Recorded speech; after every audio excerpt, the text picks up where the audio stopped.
and playmakers in the secondary for them to really be one of those elite national teams where you can be mentioned with a USC or a Texas or a Florida year in and year out. So really those schools that made coaching changes really stood out to me as having really good years on the recruiting trail. Yeah, some of those are going to be very interesting to see what happens in the 2000 season for some of those changes. Another question, what second level or second tier team really made a great push in this 2010 recruiting class to be a powerhouse soon or become a powerhouse soon again? I think you've got to start with what Auburn did. And recruiting in the SEC is tough. And Gene Chizik, this is his dream job. This is the job he wanted, the job he left Iowa State for. So when you look at what Auburn did, having, a top 10 class, a top 7 class is huge for them. Going head-to-head, recruiting against Alabama, you're recruiting against Florida, LSU. Just recruiting in the SEC in general is so tough and it's so competitive. But the gem for me in Auburn's class is Michael Dyer, the running back out of Arkansas. All the running backs I saw at the All-Star games, he was, to me, by far the best running back in the country, I think.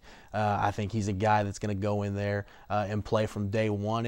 And it's exciting because Auburn now, Gene Chizik's a defensive-minded coach, and to me, he's always going to be able to get the guys he wants on the defense. But to have Gus Malzahn as his offensive coordinator, being the spread guru that he is, now they can bring in Michael Dyer and start to bring in, they've got a quarterback that they're looking at in the 2011 class, and they've got some skilled talent that they're looking at bringing in. So I think, to me, this could potentially be the tip of the iceberg for something really special to go on at Auburn with the tools they have and the coaching staff they have to really build on this and plan something real nice for the future down there. Another school is Oregon.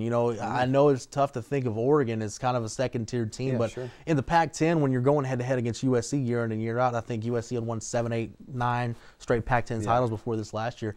Oregon had a really good class. Obviously, the big kid that everybody around here is going to know about is Lake Seastrunk, the talented running back out of Temple. A kid who's got some similarities to Reggie Bush, and I think he's going to have a college career that's going to mirror what Reggie Bush has done in the NFL with the Saints. I think he's going to be a guy that, plays in the slot. He's a situational running back. Let him make plays in space and let him use that explosion and the speed. His explosion, I compared it to Warwick Dunn because he's the only other guy I've seen that really has that gear, to kick it up a notch when he's in the open field and pull away from guys. So to get Lake Seastrunk, like Dior Mathis is a cornerback out of the state of Michigan. Oregon got stole him out of Michigan. I really thought that kid was going to head to play for Rich Rodriguez, but he's not. He's going to go play for Chip Kelly, and he's a big-time playmaking corner on the outside. And you need guys like that with everybody throwing the ball around in the Pac-10. So Oregon and Auburn, to me, are really the two programs, and maybe not a national championship team, but I think you've got to look at what Baylor did this year in recruiting. You land an elite safety, probably the best safety I've seen in the state in the past 10 years, in Ahmad Dixon out of Waco Midwest. He can track the ball, fills the alley really well as a safety. So you add him, you add Tyler Stevenson from Lancaster, another elite corner. Art Briles has really done a great job in these last 2 classes building the offensive and defensive lines, which has always been a problem for them, whether it's Guy Morris or Kevin Steele, whoever's the coach there. They just haven't seemed to be able to build talent in the offensive line. So that's something that he's really worked on. And as they continue to build this team around Robert Griffin, the lines are going to become huge. But bring in talent like Ahmad Dixon, if they can build on this class and continue to bring guys like that in, I think Baylor really soon could really be the bowl team that a lot of people around here think they can. That's going to be interesting how that's going to come out. Got another question for you here. Jeff, which recruit out of all the recruits you think is going to make the biggest impact on this season on the field?